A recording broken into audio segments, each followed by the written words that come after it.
तो काफी बार इस तरह के प्रोग्राम्स का मैं आलोचक भी रहा हूँ, तो इसलिए काफी ज्यादा इनकी प्रशंसा भी हुई है। तो ये नहीं कि हर एक चीज को एक ही डायरेक्शन में देखा जाए, थोड़े से हम इनकी क्रिटिक्स की भी बात करेंगे।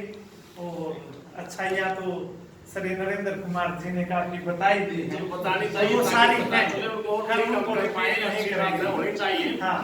और जहाँ तक ये बात है कि मैं इनको क्रिटिक्स ही करूँ, ऐसा नहीं है, क्योंकि नरेंद्र सर ने अपने स्कूल की परफॉर्मेंस के बारे में बताया कि हमने स्टूडेंट्स के लिए क्या क्या किया, इन एक्टिविटीज के थ्रू कहाँ कहाँ गए हैं, कहाँ कहाँ नहीं गए हैं। तो मैं बताना चाहूँगा कि बास ब्लॉक के अंदर हमारा school government senior secondary school Bhatol Kharkhada सभी एक्टिविटीज में टॉप रैंक। श्री मंजू शर्मा और miss Manju Sharma math lecturer हैं हमारे स्कूल में, टीजीटी मैथमेटिक्स, बहुत ही अच्छा काम कर रहे हैं। यूट्यूब चैनल है हमारे स्कूल का, बच्चे रोजाना परेड में कुछ ना कुछ परफॉर्मेंस जरूर करते हैं, चाहे वो न्यूज़पेपर रीडिंग की हो, चाहे वो और एक्टिविटी हो, और हर एक एक्टिविटी में बढ़ चढ़ करके भाग लिया है। परम्यूटेशन और कॉम्बिनेशन का एक मैथमेटिकल मॉडल हमारे स्कूल का स्टेट लेवल पर गया है और उसने सेकंड पोजीशन एक्वायर की है। लेकिन मैं इसमें ये बताना चाहूंगा कि कई बार थोड़ी सी पार्शियलिटी के कारण मुझे कहने में कोई संकोच नहीं है, उस मॉडल को सेकंड पोजीशन मिली है, वरना उस मॉडल को फर्स्ट पोजीशन मिलनी चाहिए। सीसीटी का जो प्रोग्राम चला क्रिटिकल एंड क्रिएटिव थिंकिंग पे, उस पे हमने काफी अच्छे क्वेश्चन सेट किए। हमारे स्कूल के संस्कृत के जो प्रवक्ता हैं श्री रामफल शर्मा जी, उनके द्वारा बनाया हुआ क्वेश्चन सेट बच्चों को बोर्ड एग्जाम में अच्छे अंक प्राप्त करने के लिए, अच्छे से परफॉर्मेंस करने के लिए प्रेरित कर रहा था वो क्वेश्चन सेट, और वो डाइट के लेवल पर सिलेक्ट हुआ है वो क्वेश्चनेयर में। और जो सीसीटी के प्रोग्राम में मेरे द्वारा और मंजू मैम के द्वारा बनाए गए क्वेश्चन SCRT गुड़गांव द्वारा सिलेक्ट किए गए हैं। मेरे 2 क्वेश्चन वहाँ पे सिलेक्ट हुए हैं, और जो दूसरे सिलेक्ट हुए हैं उनके बारे में भी मैं डाइट से, हमारे पास फैकल्टी बैठी हुई है, वहाँ पर भी पार्शियलिटी की गई। डाइट फैकल्टी के ज्यादा क्वेश्चन सिलेक्ट हुए हैं। मैंने डॉक्टर अनीता राजपाल को ये नोटिस कराया कि आपके ज्यादा क्वेश्चन सिलेक्ट हुए हैं, और ये क्वेश्चन सीसीटी के लेवल पर यहाँ पर खरे नहीं उतरते हैं। अक्षय मदान जी को भी पता है सीसीटी के लेवल पर, ये भी तो वहाँ पे एक्टिव उसमें पार्टिसिपेट कर रहे थे। लेकिन कैसे ना कैसे बास ब्लॉक को उस प्रोग्राम से निकाल दिया गया। फिलहाल हम उस पार्ट में नहीं है, लेकिन हमारी ओर से उसमें एफर्ट बहुत ही सराहनीय था। और सुपर 100 का जो प्रोग्राम है NMMS का इंस्पायर का है, हमारा एक इंस्पायर मॉडल स्टेट लेवल पर भी सिलेक्ट हुआ। लेकिन कई बार कुछ एक बाउंडेशन के कारण जो हमारे पास कई टीचर बता रहे थे कि स्टेप कुछ ऐसा आता है, वे भी थोड़ी सी प्रॉब्लम है, क्योंकि उसके लिए हमें काफी ज्यादा ये करनी पड़ती है।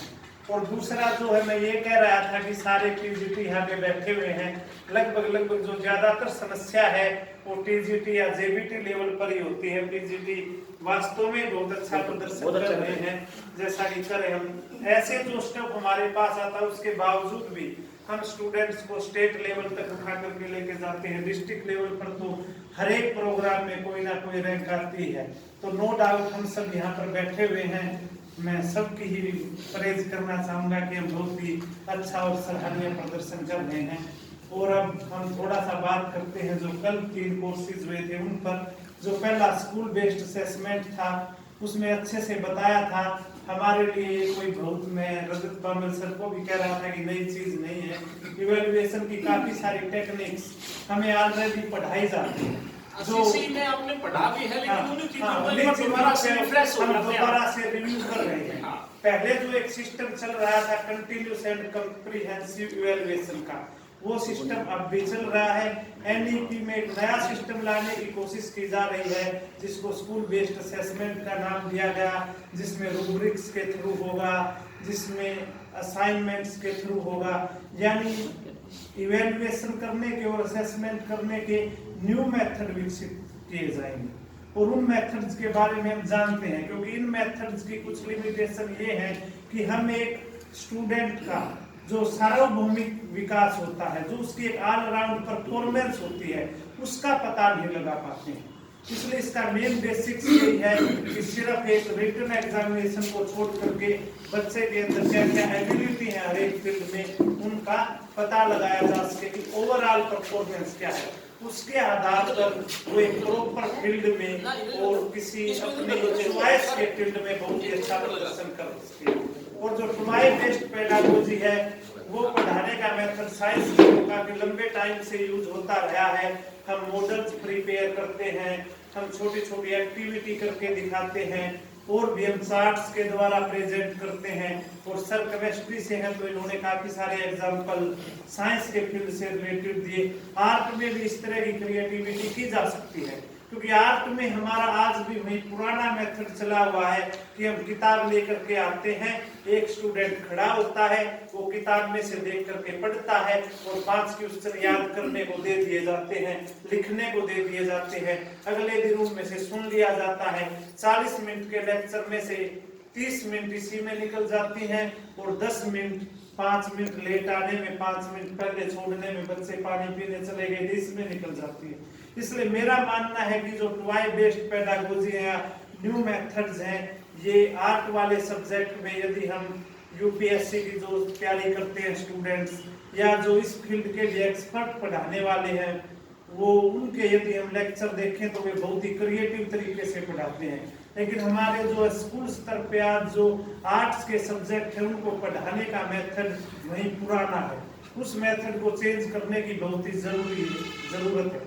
तभी ये मान्यता बनी हुई है कि साइंस वाले तो पहाड़ तोड़ देंगे और आर्ट वालों से कुछ नहीं होगा। ऐसा बिल्कुल नहीं है। मैं एक हार्डकोर फिजिस्ट होने के बावजूद मेरा ये मानना है कि आर्ट वाले सब्जेक्ट से कई गुना अच्छे और कई गुना कठिन है, क्योंकि मान्यता ये रहती है कि वो कई गुना आसान है। मैंने हिस्ट्री को, पॉलिटिकल साइंस को, सोशियोलॉजी को और फिलोसफी को बहुत ही बारीकी से कवर किया है। मैं ज्यादातर लेक्चर इनके पढ़ता हूँ, क्योंकि जो मेरा सब्जेक्ट है उसमें मैं मास्टर हूँ। इसलिए अब मेरे पास ये अच्छा मौका है कि मैं दूसरे फील्ड्स को कवर करता हूँ और कॉन्स्टिट्यूशन को कवर कर रहा हूँ, तो वे सब्जेक्ट ज्यादा हमारे से जुड़े हुए हैं और ये साइंस थोड़ा सा ज्यादा स्पेसिफिक है।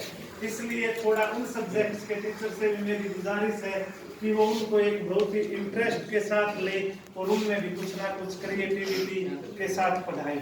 और लास्ट में जो लीडरशिप के बारे में बात हुई, मैं पूर्णिया से को कल पर्सनली कमेंट कर ही रहा था कि ये वाला टॉपिक लगभग इस तरह के काम के एक स्कूल हेड के क्या काम होते हैं, क्या करते हैं, कैसे एसएमसीज का गठन होता है, कैसे बिल्डिंग्स फंड एक्सेट्रा, ये सब तो पहले भी ऐसे ही थे और मुझे लगता है आज भी इसी तरीके से ही काम कर रहे हैं। हाँ, कुछ इसमें इन्वॉल्वमेंट ज्यादा बढ़ी है, एनजीओ की बढ़ी है और ग्रामीण स्तर पर बढ़ी है। जिस तरह से 26 जनवरी और 15 अगस्त पर प्रोग्राम होते हैं तो हम गांव की सबसे शिक्षित लड़की को बुला करके झंडा फहराते हैं, तो इससे काफी सुधार हुआ है। स्कूल बिल्कुल प्राइवेट स्कूलों जैसे ही जगमगाने लगे हैं। और मुझे इस बात पे बिल्कुल आश्चर्य होता है कि जैसे ही हम +2 लेवल से ऊपर जाते हैं, एक गवर्नमेंट कॉलेज में एडमिशन पाने के लिए मारामारी मच जाती है। सब ये सोचते हैं कि हमारे बच्चों का एडमिशन गवर्नमेंट कॉलेज में हो। कारण क्या? वहां पे फीस कम है, वहां पे टीचर अच्छे हैं। मैं कहना चाहूंगा कि +2 लेवल पर भी टीचर प्राइवेट स्कूल के कंपैरिजन में बहुत अच्छे हैं। बिल्कुल। मैं तो डायरेक्ट कहता हूं, जो मेरे पास +1 के स्टूडेंट आते हैं कि आप डीपीएस में जा रहे हैं, लाओ डीपीएस के टीचर्स को मेरे और मंजू शर्मा से कंपटीशन कराओ कि कौन बेस्ट है। लेकिन कई बार मैंने बताया ना कि स्टाफ की प्रॉब्लम आ जाती है, क्योंकि हमारे को गवर्नमेंट इतना पे करती है, हाई क्वालिफाइड टीचर लेती है, वहां पे स्टेट क्वालिफाइड नहीं होते, वहां पे पीएचडी करने वाला नहीं पढ़ाएगा उनको 20,000 रुपए में। यदि आज मुझे गवर्नमेंट छुट्टी कर देती है मेरी किसी काम से, चलो कई लोग कहते रहते हैं कि जल्दी ही प्राइवेटाइजेशन हो जाएगा, स्कूलों को बंद कर देगी, मैं 20,000 रुपए में नहीं पढ़ाऊंगा डीपीएस में, कैसे भी नहीं पढ़ाऊंगा, और बहुत सारे हैं। इसलिए हम सब में खूब टैलेंट है हमें उस टैलेंट को बाहर निकाल करके और अच्छे से सर्व करने की जरूरत है। गवर्नमेंट हमें बहुत अच्छे पैसे दे रही है, पैसे के लिए चिल्लाने की कोई बात नहीं है। हमें अपनी प्रतिभा का फुल इस्तेमाल करते हुए, जो सबसे अच्छी बात पूनिया सर ने और बामर सर ने भी कहा था कि हम अपने दिल से पूछें। कई बार रिजल्ट बहुत नेगेटिव आते हैं, हमें रात को नींद नहीं आती है, सारा साल मैं इस बात के लिए परेशान होता हूँ कि सिलेबस अच्छे से कवर नहीं हुआ, जिस इंटेंशन के साथ मैं कवर कराना चाह रहा था उस इंटेंशन से नहीं हुआ। उसमें कई बार यही चीजें बाधा बनती हैं, कई बार ये चीजें इतनी ज्यादा करा दी जाती हैं कि पता चला कि बच्चों को मॉडल बनवाने के लिए लेके जा रहे हैं, बार बार में लेकर के जा रहे हैं, आज वहां जाना, आज यहाँ जाना, आज वहां जाना। वहां बच्चे मॉडल बना करके लेके आए हैं, किसी ने मिसाइल बना दी है, बहुत ही अच्छी सी बनाई है, उसको यही नहीं पता है कि ये किस प्रिंसिपल पे काम कर रही है। और जो विजिट करने के लिए टीम आती है वो किसको रैंक देती है? वो उसको रैंक देती है जिसने अच्छे से सजा रखा है। लेकिन मेरी ये रहती है कि साइंस में ड्राइंग मैटर नहीं करेगी, वहां पे आपके पास कंसेप्ट मैटर करेगा। तो कुछ चीजों पे उसको यही नहीं पता होता कि बर्नौली प्रिंसिपल क्या है, रोटेशनल मोशन क्या है, फिर भी वो एक मोटर लेकर के मिसाइल को चारों ओर घुमा देता है।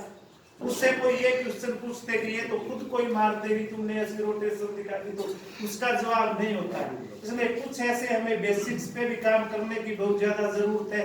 और जहाँ तक लीडरशिप वाले की बात थी, सर ने बहुत ही अच्छे से प्रेजेंट किया, खुद में भी सर ने लीडर जैसी इक्वालिटी नजर आ रही थी और उस टॉपिक को उतने अच्छे ढंग से प्रेजेंट किया। That's all. मैं और ज्यादा टाइम नहीं लेना चाहूंगा। Thank you.